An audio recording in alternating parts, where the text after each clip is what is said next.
This is the Jason Walker Show.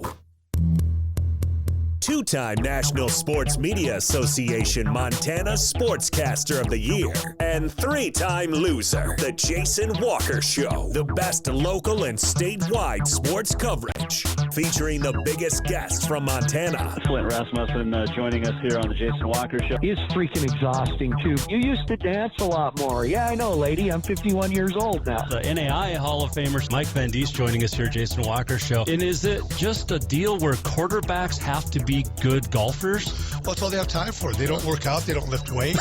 They don't do anything else. They might as well go get on the golf course and at least have some fun. And from across the country, Doug Gottlieb, our guest here on the Jason Walker Show. End of the day, remember, it's your show. It's got your name on it. Howie Mandel, our guest here. Jason Walker, deal or no deal? The Jason Walker Show, broadcasting from the Major Mortgage Man Cave. Here's Jason Walker. Hey, happy Wednesday. Jason Walker Show, presented by Capital Collision Center. Montana state law says it is your vehicle. It is your choice where you have it repaired. Choose Capital Collision Center here inside the Major Mortgage Man Cave. And not sure. I got a little mess here. I think that's from the daughter. A little snack. All right. We're going to talk to Jeff Coffey coming up a little bit later on. Jeff Coffey, a singer-songwriter who was in the band Chicago for a while. And we'll chat with him. And a whole lot more. Tomorrow on the show, we're going to talk to Mark Adams, ESPN college basketball analyst and writer of a great book, The Coach and the Geek, which I have behind me. But he's going to join us tomorrow. We're going to talk about the NCAA, get his thoughts.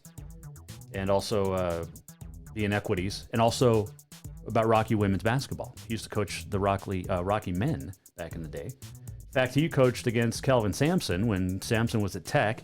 Adams was at Rocky, and both Hall of Famers. On this day in history, and a whole lot more coming up as well, including a hairstyle that should not have been a hairstyle today, and worn by somebody on The View. Yes. Don't ask me. I didn't watch it. I just saw it, and so you'll enjoy it as well. So, all right. You can watch it on Facebook, YouTube, Twitter. You can listen on Podbean, Network One Sports, TreasureStateRadio.com, and a whole lot more. Howard on Facebook. All right, so Howard DeRozier, friend of the show, his son Carson, a two-time state wrestling champ with Capital. Carson's actually, I don't know when, but supposedly Carson's going to be bringing me a singlet to put up because he got upset when he saw the Capital basketball jersey, Mackenzie Johnston, hanging behind me here on the chair. So Carson's going to bring in one of his wrestling singlets. Now, I sent Howard a picture of me in a wrestling singlet today from 1991, my sophomore year of wrestling. It's the only year I wrestled in high school. I took third at state. I wish I would have stayed in wrestling. I don't know. Howard wants me to show it. Maybe in a little bit. I'll show it in a little bit, Howard. I don't know. I don't know if I get censored for so much nudity. Plus, I mean, I look good. My calves, I was ripped back then. Wrestling put me in the best shape of my life. I wish I would have wrestled all through high school. All right, so we'll maybe show that picture a little bit later on, Howard. Hi to Tim watching on the Twitter. Appreciate that. And by the way, I have some great fans all over the state, the country. I have fans in Ireland. Now, if you are whoever is in Ireland and watches this show, like consistently, I'd love to send you one of our Jason Walker Show T-shirts. And then you gotta wear it all over Ireland, like in the pubs. I want to see it like in Ireland somewhere. So whoever listens to this show or watches this show in Ireland, please get a hold of us. Jason at JasonWalkerShow.com. I want to send you a Jason Walker Show T-shirt so that you can wear it in Ireland while you watch the show. I mean, we actually have huge numbers in Ireland, and I don't know why. I appreciate it, but it's awesome. So if you're in Ireland, email us. Jason at JasonWalkerShow.com, and I'll send you a T-shirt. Carroll's going to add JV basketball to the women's athletic department. We talked about that in January. It came out today in the newspaper, but we broke the news in January, so we'll pat ourselves on the back because nobody ever gives us credit for what we do around here. Nice reporting, though, by Daniel Shepard. Daniel's a good dude. I like him over at Helena IR. He's one of the few that actually is a good dude over there. All right. So Mark Emmert, we're going to talk about the NCAA again. We talked about it yesterday a little bit. We'll talk about it more tomorrow with Mark Adams. But Mark Emmert, back in 2017, gave himself a raise from, 2.4 million to 3.9 million. It was like a 60% raise. The dude gets $4 million a year to do what? Like, he made a new TV deal. Great. There's a story in Yahoo Sports that he may have cost the NCAA like $3.5 billion based off of not renegotiating here in the next couple of years. Signed an extension with CBS and Turner through like 2032, which is dumb. But what does he do? What does Mark Emmert do? Does anybody know? Besides violate their own NCAA and federal law in Title IX. I mean, it's not just an NCAA thing. It's a Title IX deal. It's a federal law. Equal court, equal wrestling rooms, equal everything for the women's basketball tournament. And just in general. Come on, Mark. But what the hell does he do? He gets $4 million a year to do, nobody knows. I have a heck of an idea. I will take half that. Hell, I'll take a fourth of that a year. I'll take $1 million a year to sit on my ass and do Mark Emmert's job. Because I'm pretty sure I can do it from right here where I sit now. Because I don't know what he does. And I don't know what anybody else does. I can tell you one thing. I'd have made sure that my equality would have been there for the NCAA men and women's basketball tournaments in Indianapolis and also in San Antonio. I would have made sure that the NCAA women's tournament got the same COVID testing. They don't. Would have had the same food, the same swag bags, the same weight rooms, the same everything, and I wouldn't have made excuses for it. So let's start the campaign right now. Hashtag Jason Walker for NCAA president. And I'll do it for a third or a fourth of the money. A fourth of the money. Is that right? I mean, $4 million, a fourth would be $1. Yeah, I'll do it for $1 million. Mark Emmert gets paid $4 million. That's it. That's it. What does he do? You can tweet us at JWalkerSports anytime. You can Facebook us. You can email Jason at jasonwalkershow.com. So there's that. Like, seriously, what?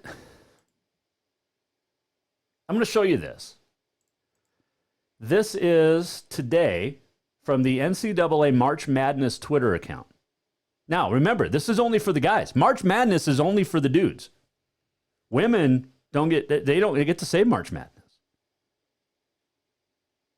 But this is today, the NCAA March Madness Twitter account, at March Madness.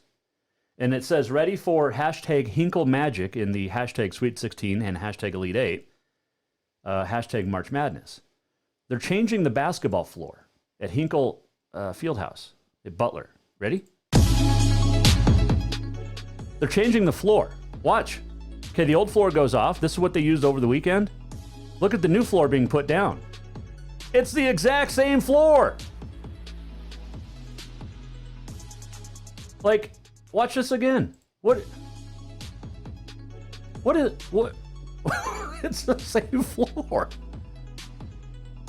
You couldn't use the same court from over the weekend? Seriously? Oh, by the way, the big dance or the dance, it's only for the men too. Women don't get that either. Now, here's my question, Mark Emmert. is what your guys are doing with March Madness and the NCAA basketball floor at Hinkle and changing the floor, completely brand new floor. Are you doing the same thing down in San Antonio for the women?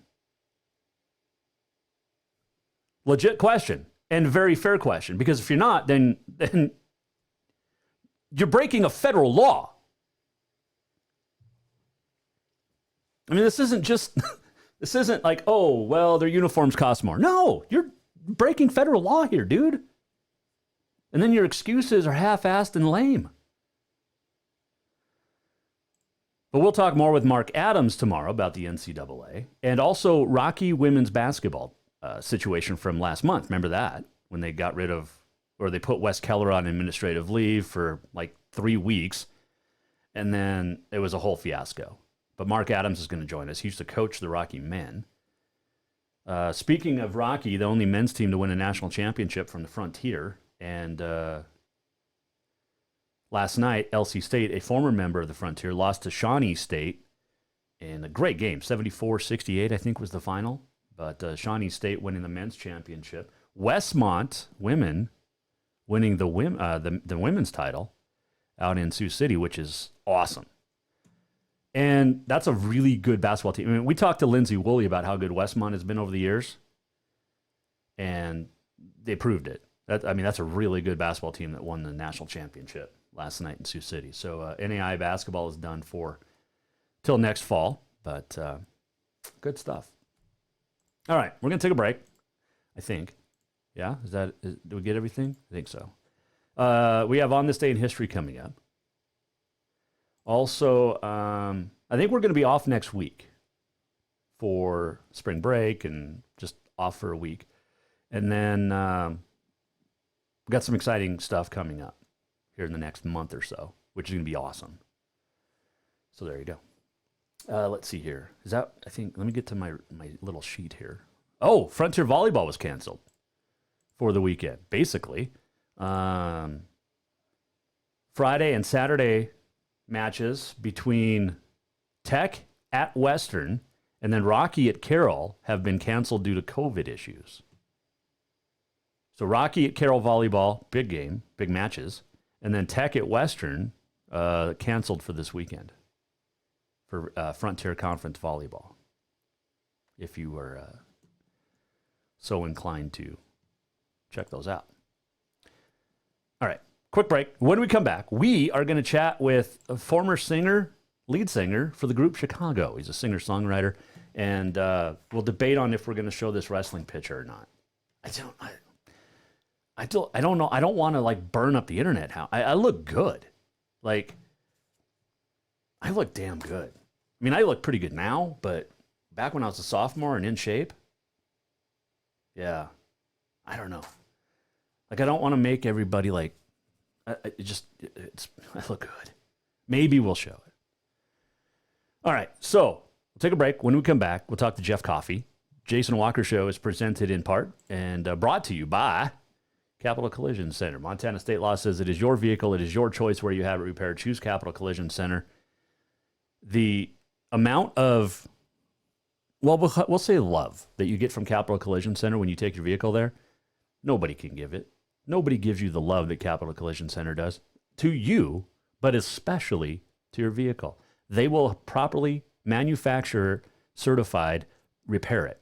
That's why they spend a lot of money to become manufacturer certified, because they will laser point it just exactly right.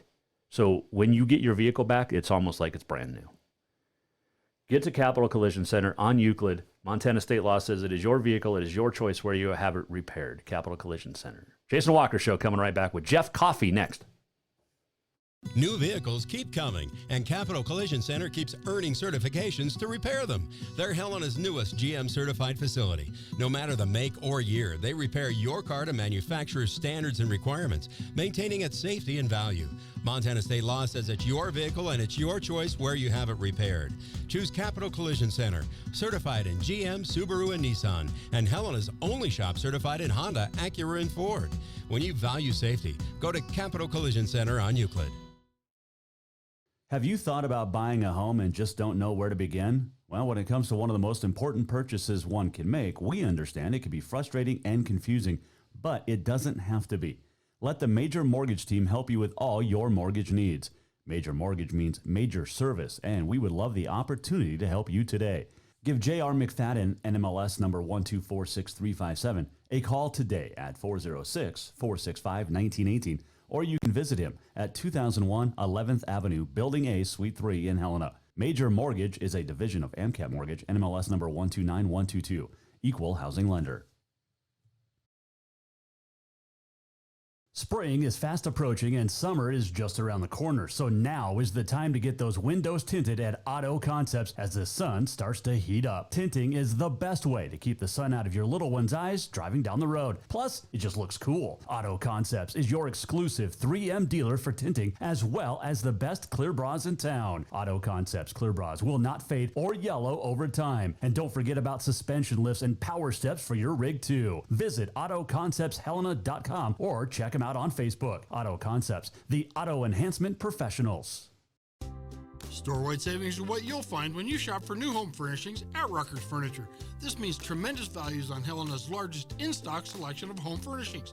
When you shop Rucker's, you'll find store-wide savings on the furniture you want for every room in your home. And you'll also find our selection of Serta iComfort, the most comfortable beds in Helena. 12-month financing is available with approved credit on most purchases over $299. Ask for details. You'll find store-wide savings at Rucker's Furniture, 1010 Dearborn, Helena.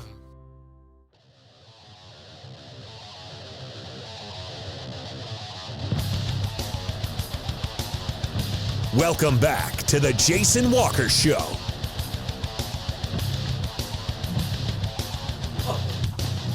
The mic just decided to do its own thing there. I have to tighten that puppy down. Welcome back, Jason Walker Show, Major Mortgage Man Cave. We are presented by Capital Collision Center. This segment brought to you by Rucker's Furniture. Make the quality choice for your home at Rucker's Furniture, 1010 Dearborn, Helena.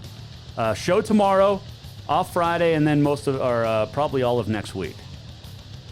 But you can always go to jasonwalkershow.com to watch any of our old shows. Tomorrow, Mark Adams joins us. Congratulations to the Oregon women. Just secured their spot today in the Sweet 16 on the women's tournament. They joined the Oregon men. I think Michigan men and women will qualify both this year as well.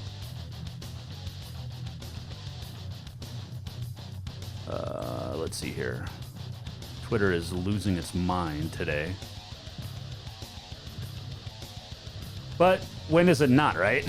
I mean, it's Twitter. All right. Tim, are you good now? You got audio on Twitter now? Let me know. Not sure. We'll check it out. All right. So I don't know Howard. Howard keeps wanting me to show this picture of wrestling. Maybe at the end of the show. Maybe. Carson's got to bring in his singlet still. And I don't want to break the internet with how good I looked back then. I mean, I had like great long hair. Not a mullet, but good long hair. And then I had some really good like late 80s, early 90s glass frames. Yeah, we'll show it at the end, maybe.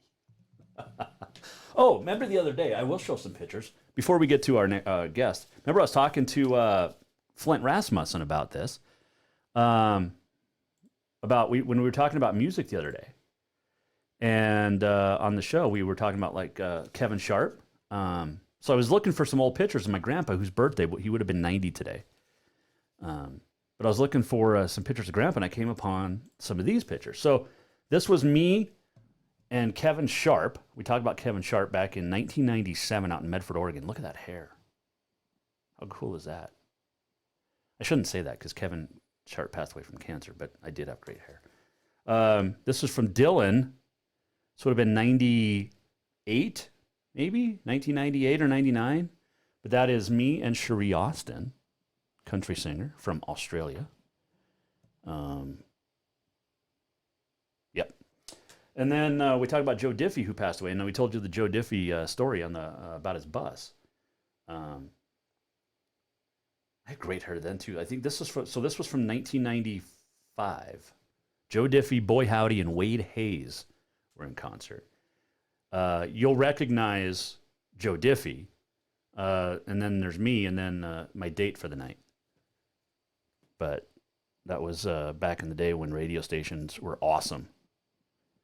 But yeah, I had a big hat. Thank God I got a smaller one now. Anyway, so fun stuff. And I'll find some more pictures as we go through. It's good. We're going to have a lot more fun like that here on the Jason Walker Show. All right. Jeff Coffey is a singer-songwriter, been around for a long time, and he's played a lot of different kinds of music. And he, a few years ago, was the lead singer and bassist for the group Chicago. Got a chance to sit down and talk with him, and he joins us now here on the Jason Walker Show. Well, first off, man, I appreciate you joining us, and we were just chatting a little bit about, you're from Florida, and everybody else I've been talking with is from Nashville or Kentucky, and a little bit different down there in Florida, my friend. Yes, it is. And thanks for having me on the show. Sure. We are pretty lucky here in Florida. We're seeing on the news and people posting on social media how this crazy winter storm that's hitting everywhere right now, and even there in Nashville, the ice and everything. But it's in the 80s down here in Florida. It's gorgeous. Sorry. No, it's fine. It's fine. We're like in the 20s now, and that's a heat wave compared to last week up here in Montana. Jeff Coffey joining us here. 3 solo albums recently, and take me through your career a little bit here. Well, I caught the music bug pretty early in life. When I was, a teenager, I started playing trombone in the band programs at school, and continue on through school into college with the trombone.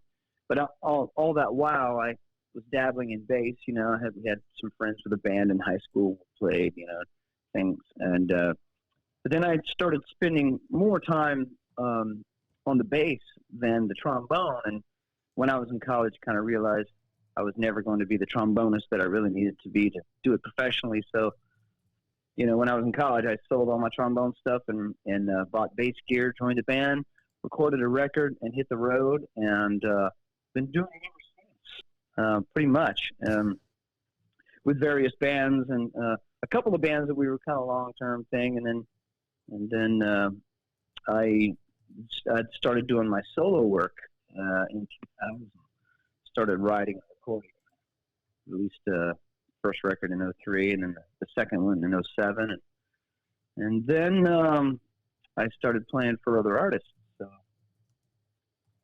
it's been quite a journey. Yep. I started playing with Chicago, the band Chicago, in 2016, and that was an amazing experience.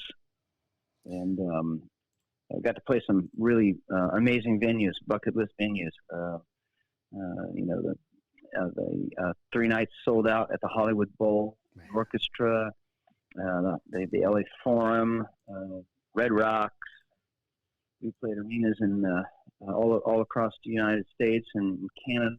The Earth, Wind and Fire tour with Chicago, Mexico. It was a great experience, and then I left in right at the beginning, and soon after started playing with Don Felder from formerly of the Eagles.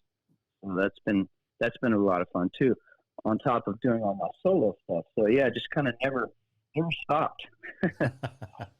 Well, that's great, and writing songs and singing songs and just doing all this, it's obviously been a decent career for you. Are you happy with how it's gone? Well, yeah. It's been like I said, some great experiences. Mm-hmm. I think had I been able to myself right now, been able to chat in my younger man's ear years ago, I probably would have told him to pursue the solo thing sooner than I did. Because, you just never know what opportunities may have brought themselves. But you can't change the past. And I've done some pretty amazing things, met some really cool people, and I had the chance to play with great artists, like Chicago and Don Felder, and that's the beauty of music. It takes you places that you wouldn't normally go, and meet people that you wouldn't normally meet, and it's been a great experience so far. I'm excited about the future. It's kind of like I tell people that, getting out there and playing music and recording music, it keeps you young. I mean, the process of recording, writing this new record that I'm working on right now, I still am excited about the future, and excited about releasing this music and having everyone hear this music. So that in itself just kind of, keeps me fired up and keeps me excited about what I do, Tell me about the song Someday. I listened to it the other day, and it's pretty darn good. Oh, well, thank you. Yeah, that's one of the songs that's going to be on the next record here. I don't have a title for the record yet, but I'm working on that and trying to get it out, release it like during the first quarter of this year. But Someday was one that when I started getting ready to write this record, I had my phone, my little messages in there just packed full of like little song ideas, little snippets of ideas.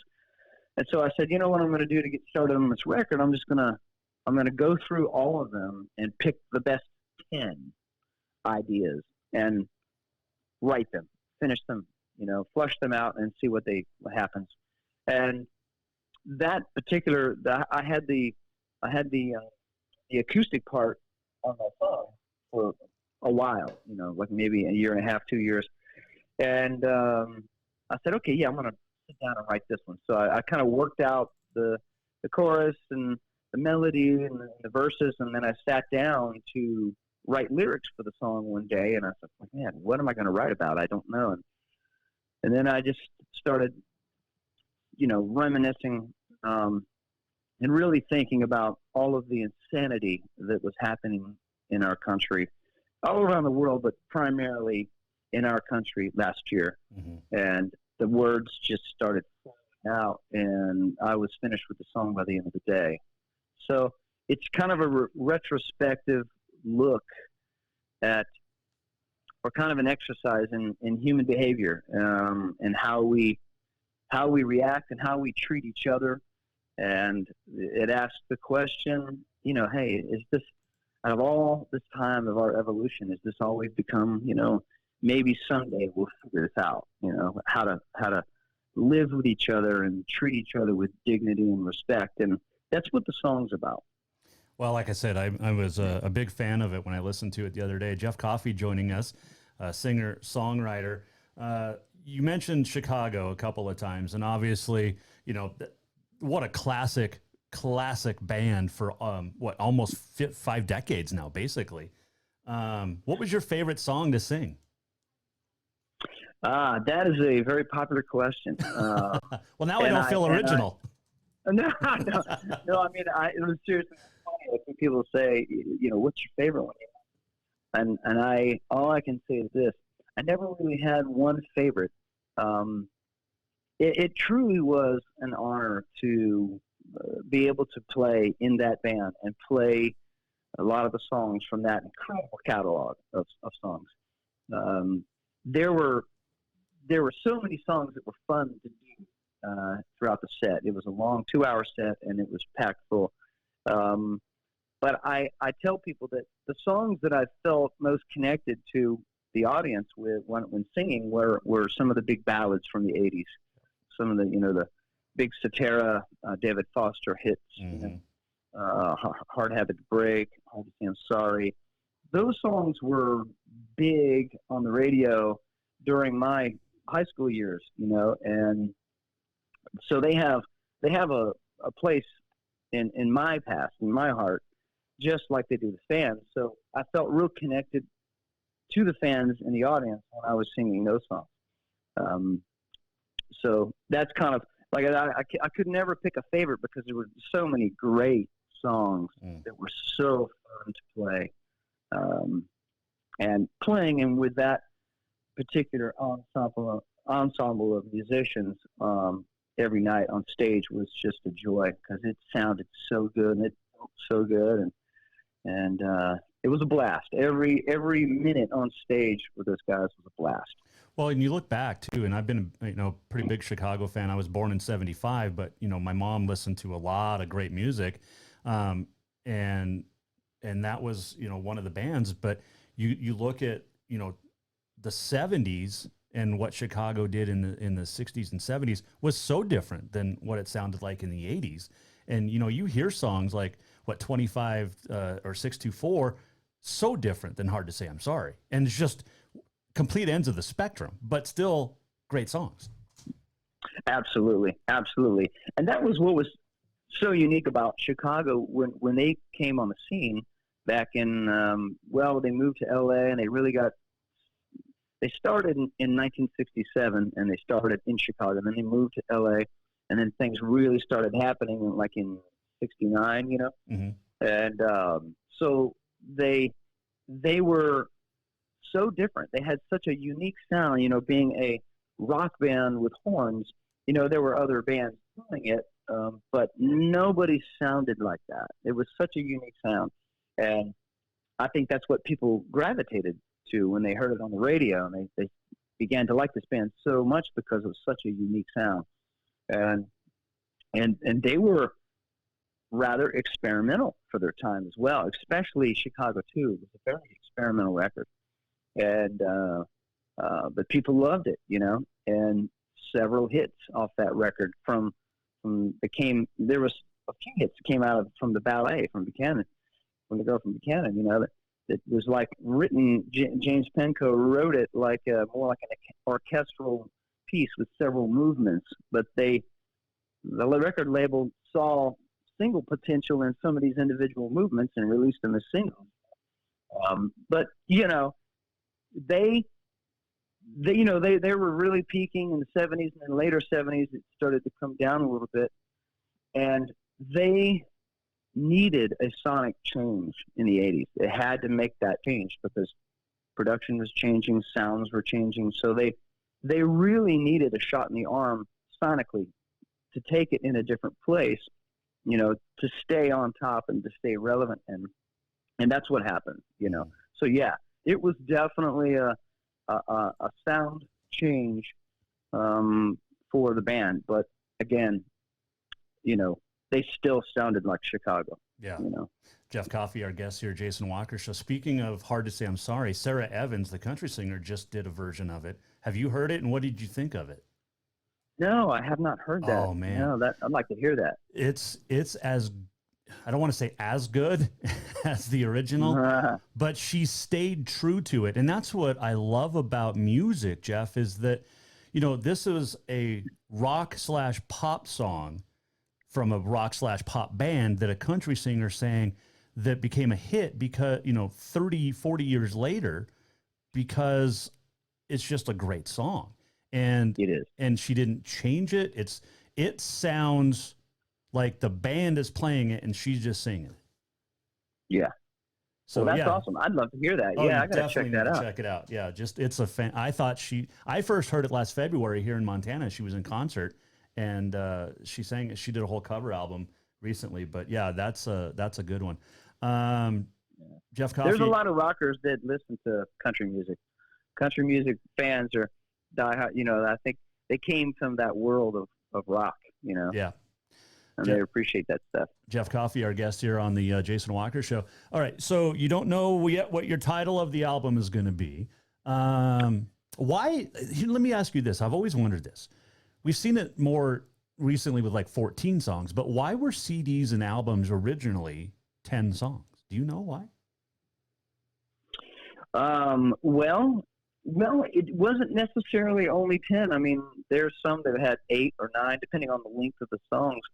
But, I mean, clearly back in the days of LPs, you only had so many minutes that you could put on an LP front and back. So that limited your number of songs. And then when CDs came along, then it was just free game. You can put a lot of information on there. But I've seen, album track numbers ranging anywhere from 8 to 14 to 15 songs. You know, the last record that I just put out last year, which was a tribute record called Origins. It was basically me saying thank you and paying homage to all those great tenor rock vocalists that inspired me. You know, and I had 2 pages full of artists when I started to think about what artist I wanted to do, and I had to narrow it down to 12 or 13. Ended up putting 14 songs on the record, you know. But yeah, it varies, you know, depending on, you know, how much people have to say and if they think the songs that they have are good enough to put on the record. So, yeah. I'm interested in Origins because, you know, it's like you said, a tribute to guys like Freddie Mercury and Steve Perry and gosh, Sir Paul McCartney is you referenced, along with Sting. Just unbelievable singers here. I mean, good Lord, Jeff. What else? I mean, yeah, these guys. Is it weird for you to sing someone else's songs because they were hits? No, because I did a lot of that, you know, over the years. Did a lot of cover singing, and these are the guys and women. They're on the record. Bonnie Raitt's one of them. You know, that just fired me up. Really were inspirational to me in my formidable years. You know, especially guys like Steve Perry. I tell people this. You know, Steve Perry was an alien from another planet, man. You know, that guy was doing stuff vocally that no one was doing, and really, no one's really done it since.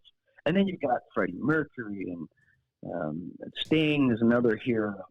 You know, these are artists that I loved growing up and admired, and they inspired me to do this for a living. It's all their fault.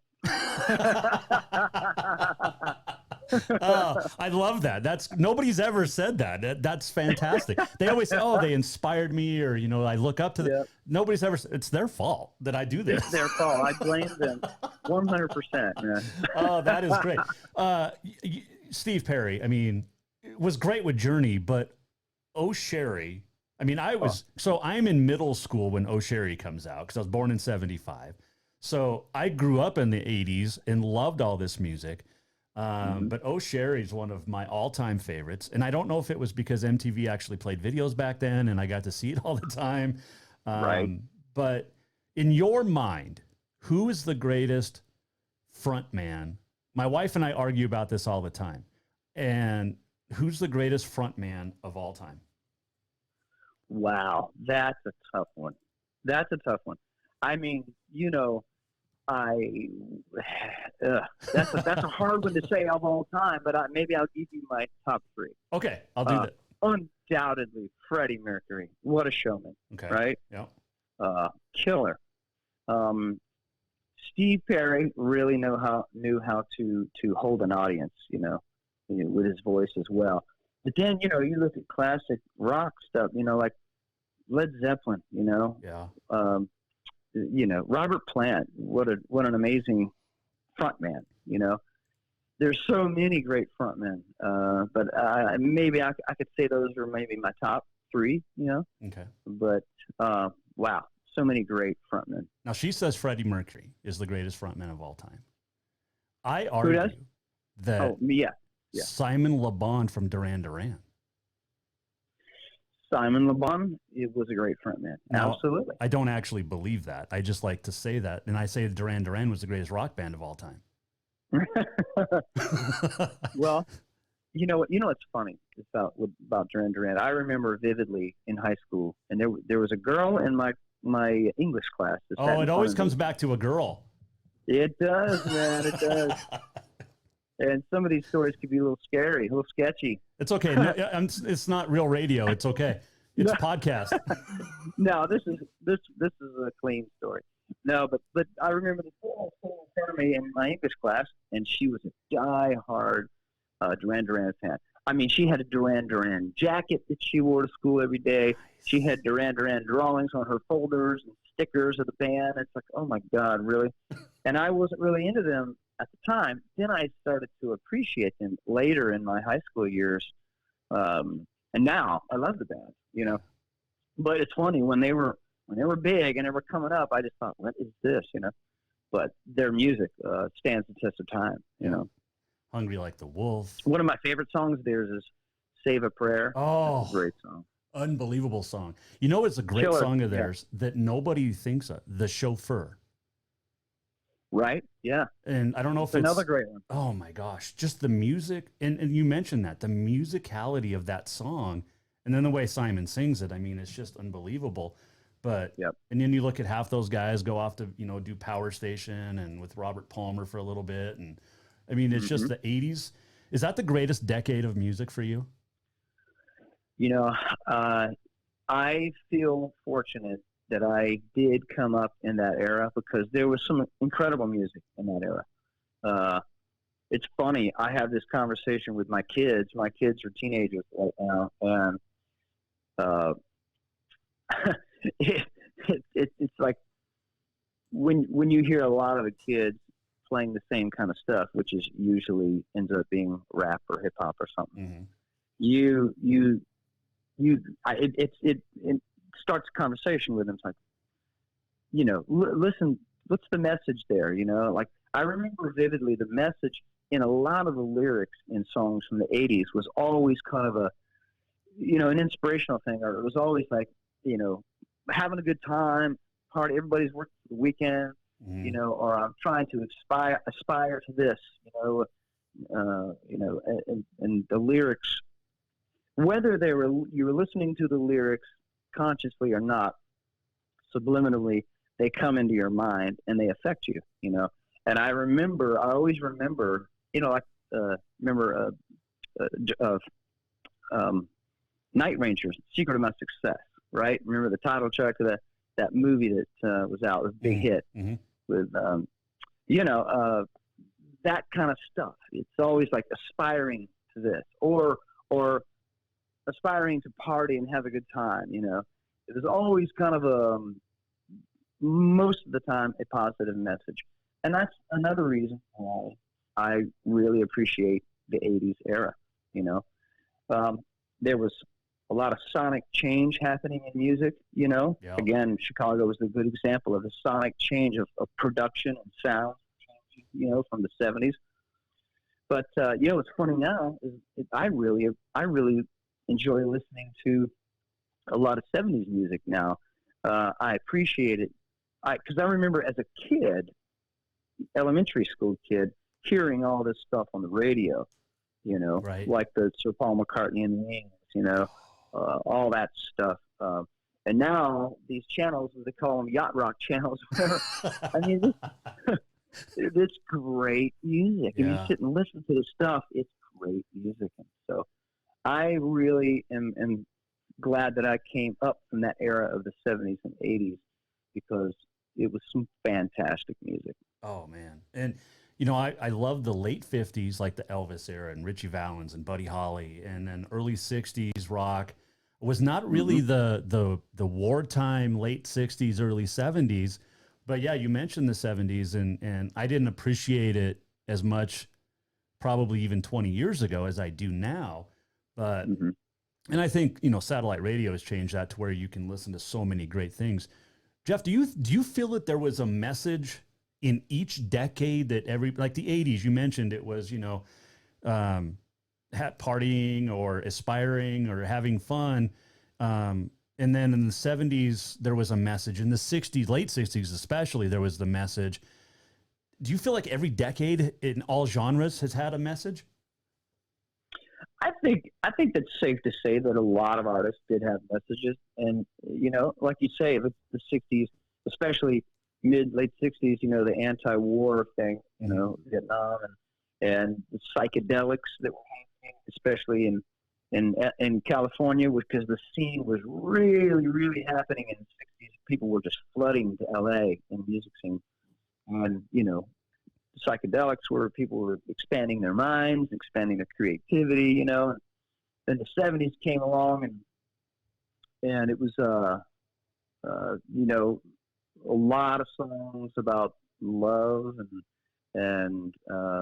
but a lot of songs about, like, especially the Eagles. Yeah.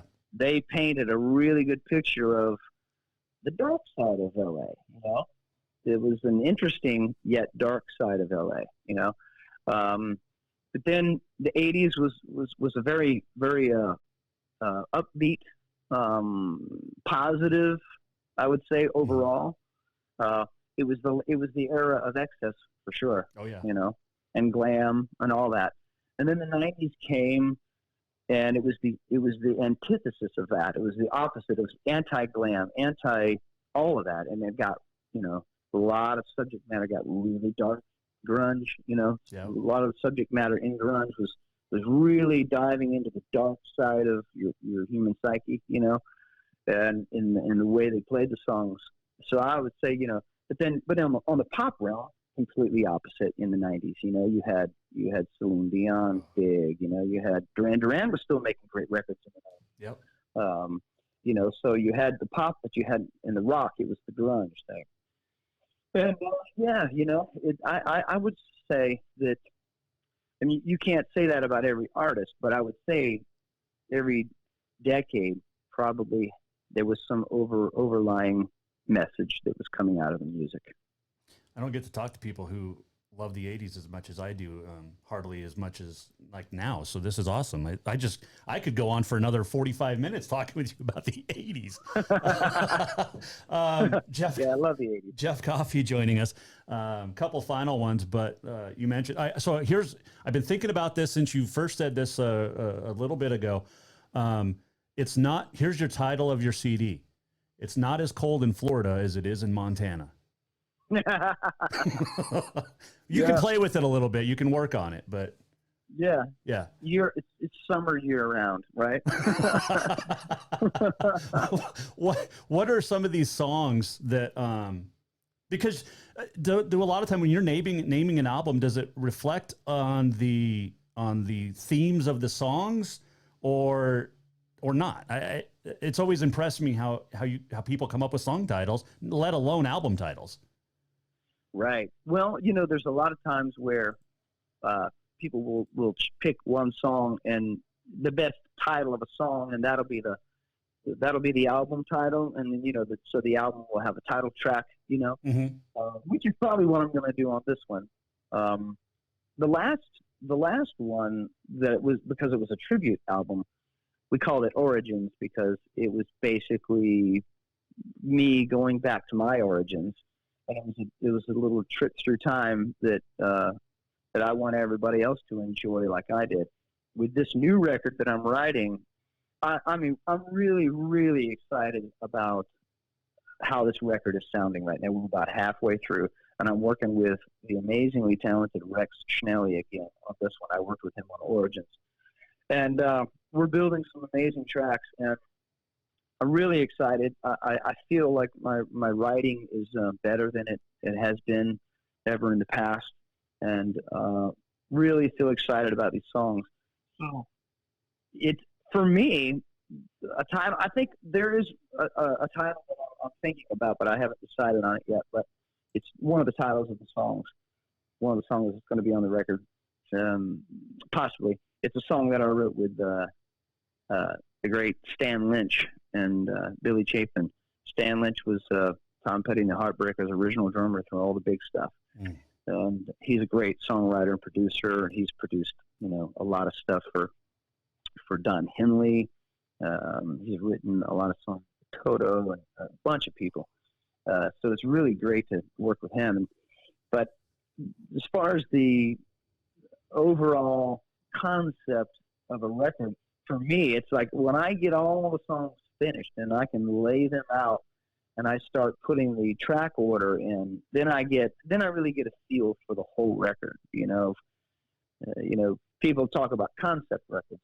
I don't really make concept records. I just write songs and I put a bunch of songs on an album that I think will go together.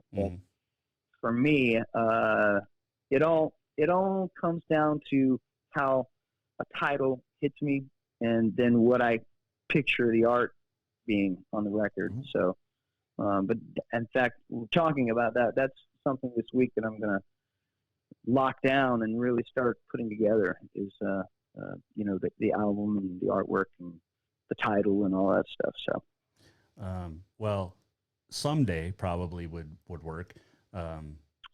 Just saying. Yeah.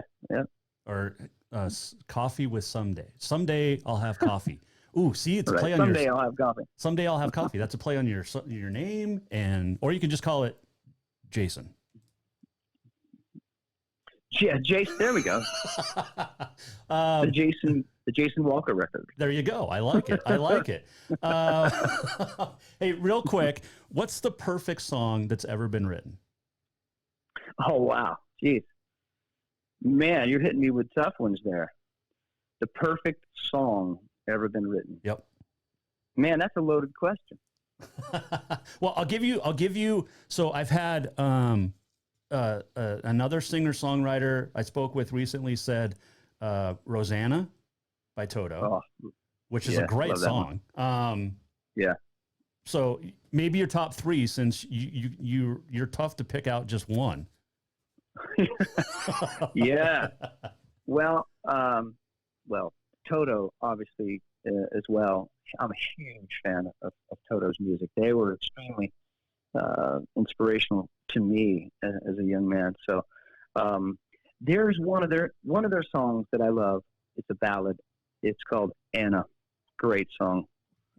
Every time I hear the song, it brings me back to the feeling I had listening to this album and with headphones on, and over and over and over again, the feeling of how much music inspires me. That's just a great song by Toto. It's a song called Anna. But God, there's so many incredible songs. This might throw you for a loop. And I was thinking about this the other day because I've been outside painting my dock, right, and staining it, and I have various channels on when I listen to. But the other day I was listening to the Yacht Rock channel, and this you probably laugh about this, but I always thought that if you were going to teach a class about songwriting and all the key elements that should be in a song and how you tell a story and a clever way to tell a story, that the perfect example of a well-told story is the Pina Colada song. You know what I mean? I know. No, it's a great song. Think about it. No, it's when you listen to the song, whether you like it or not, it specifically paints a picture of what's going on in this story, and in verse by verse, line by line, it tells this story from start to finish, and it was clever. It's catchy. Like I said, whether you like the song or not, it's a perfect example of songwriting 101. I would say pop songwriting 101 in 3 minutes. in 3.5 minutes, exactly. But I'm not saying that that's one of my favorite songs. I'm just saying it's a perfect example of songwriting. But man, I don't know. There's just so many great songs out there, that life-changing songs. Wow. You know what's the sad reality too is I remember vividly being on the road with one of the bands I was in the 90s, and we had a night off and we went to this town. I think it was Birmingham, Alabama. It was this club where they were having a writers' night, and they had 6 people with their keyboards set up in like a semicircle. And they just went one by one, played a song that they had written, And we heard some life-changing songs that night that no one will ever hear, That is happening all around the world. There's people who have written some incredibly beautiful, amazing, life-changing songs, heartwarming, moving songs that the likelihood the masses will never hear. And so I encourage people to get out there and search out songs, that they may not necessarily hear on radio or whatever their streaming choices are. Well, I appreciate the time. I have put you under a lot of, or you've been under pressure. See what I did there? With a lot of my questions. That's another great song. Right. Hey, good luck with the new album, and you've got my number. So if you get stuck trying to think of a title, just let me know. I will help you, and we'll go from there. But good luck, and stay warm down there in Florida, my friend. We will not have a problem doing that. That's for sure. Hey, take care, and we'll chat soon. Thanks a lot for having me on the show. Appreciate it. That was Jeff Coffey joining us, obviously from last month when Nashville was getting its ice storm and it was cold here in the state. But great time. And we're going to share some of these. Got a few more that we did last month, and just great conversations and some Montana connections with people as well. So it's going to be a lot of fun. Appreciate Jeff Coffey joining us. You can go to at Jeff Coffey Music on the Twitter to check that out. All right, let's see. On this day in history, it is brought to you by Big Sky Printwear. We print what you wear. Today is March the 24th. It is National Chocolate Covered Raisin Day. It is Cheesesteak Day as well, and National Equal Pay Day. 1941, LIU beats Ohio U 56-42 for the NIT Basketball Championship. 1956, the 18th NCAA men's basketball title. San Francisco goes back-to-back. 1961, New York Senate approves a $55 million budget for the baseball stadium at Flushing Meadows in Queens, New York, home of Shea Stadium and the New York Mets. 1962, the 24th NCAA tournament. Cincinnati goes back-to-back. 1975, Muhammad Ali knocks out TKO's Chuck Wepner in 15 for the heavyweight boxing title. Chuck Wepner inspired the Rocky movies. Did you know that? Because he won all 15 with Muhammad Ali. 1980, 42nd men's basketball championship. Louisville beats UCLA, Cardinals' first title. It was a year ago today that Shinzo Abe, the Prime Minister of Japan, announced the postponement of the Tokyo 2020 Olympics and Paralympic Games to this coming summer because of COVID. Happy birthday to Pat Bradley, six-time major winner on the LPGA. She was born in 1951. It is Peyton Manning's birthday today, born in 1976. Eric Weiss was born in this date in 1874, also known as Harry Houdini. 1909, Clyde Barrow was born, yes, of Bonnie and Clyde fame. 1930, Steve McQueen celebrated his birthday. He died in 1980. 1954, Robert Carradine was born. He played Slim, John Wayne and the Cowboys. He was also one of the Nerds, Revenge of the Nerds. 1960, Kelly LeBrock was born. Remember her? Weird Science. And a very bad Steven Seagal movie. They were together for a while. Who else was born on this date? Joseph Priestley, 1733, chemist and author who discovered oxygen as well as carbonated water. What did people breathe before Joseph Priestley discovered oxygen? Fair question, right? If he discovered it, what did people breathe before he discovered it? Elvis joined the Army on this date in 1958. Big Sky Printwear, we print what you wear. T-shirts, Jason Walker Show. And again, whoever listens in Ireland, appreciate you listening all the way over there. Get me your address. You can email us, jason@jasonwalkershow.com. I want to send you a Jason Walker Show T-shirt to whoever listens in Ireland. That's awesome. We appreciate you listening all the way over to there. But Big Sky Printwear, we print what you wear, over 35 years experience.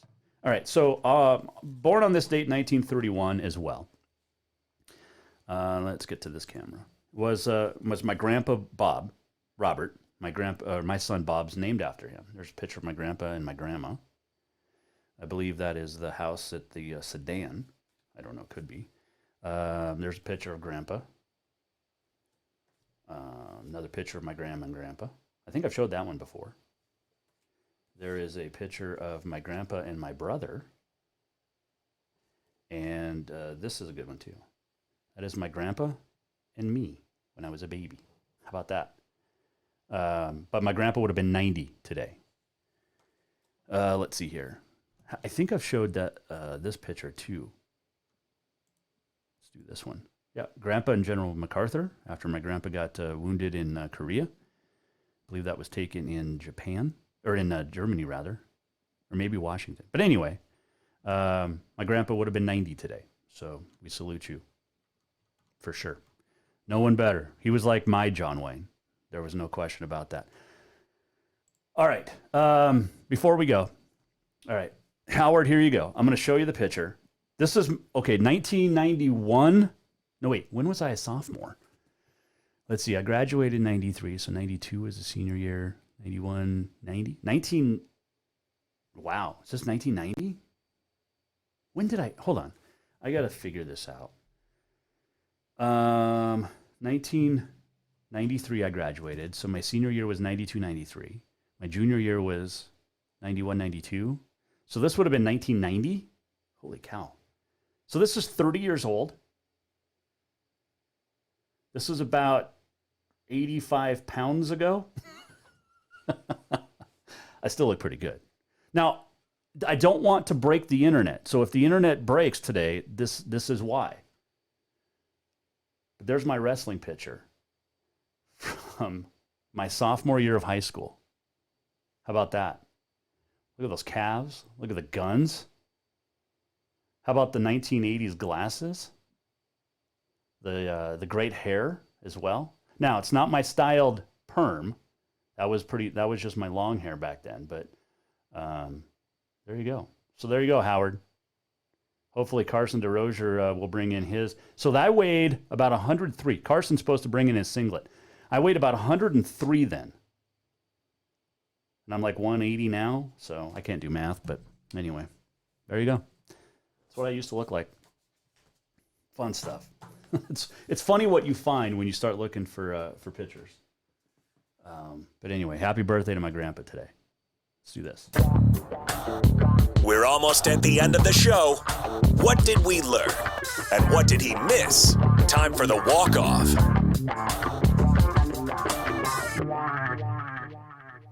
All right.